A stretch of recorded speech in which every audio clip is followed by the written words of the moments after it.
ด่วนอุตุเตือนพายุดีเปรสชั่นฉบับที่1คาดว่าจะกลายเป็นพายุบาวีและจะมีฝนตกหนักแต่วันที่2หาวันที่5กรกฎาคม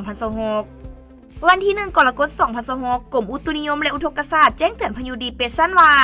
เนื่องจากห้องความกดดันต่ำหรือห้องฝนจะสืบต่อพาดผ่านอยู่เขตภาคเหนือหาภาคกลางของประเทศลาวสมทบกับพายุดีเปรสชั่นที่กำลังก่อตัวอยู่จุดศูนย์กลางเส้นขนานที่ 14.2 องศาเหนือและเส้นแหวงที่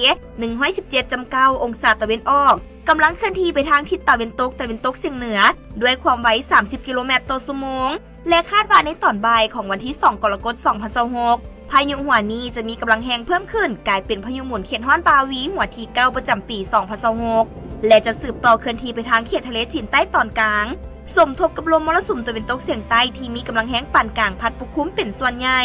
ซึ่งเจนให้มีฝนตกฟ้าห้องฟ้าเหลื่อมในระดับคอยหาปานกลางเป็นบริเวณกว้างและจะมีฝนตกหนักพร้อมจะมีลมพัดแรงอยู่บางท้องถิ่นในแต่ละภาคของประเทศลาวในระยะวันที่2หาวันที่5กรกฎาคม2026นี้ดังนั้นจึงแจ้งเตือนถึงประชาชนบรรดาเผ่าองค์การปกครองท้องถิ่นและองค์การจัดตั้งทุกภาคส่วนในแต่ละภาครวมทั้งนครหลวงเวียงจันทร์จงมีสติระมัดระวังและเตรียมพร้อมรับมือต่อสภาพฝนตกปานกลางหากตกหนักติดต่อกันหลายวันที่เจนให้มีน้ำท่วมสุดินเจือนและน้ำท่วมอ่างในตัวเมืองขอให้ติดตามข่าวพยากรณ์อากาศจากกรมอุตุนิยมและอุทกศาสตร์อย่างต่อเนื่อง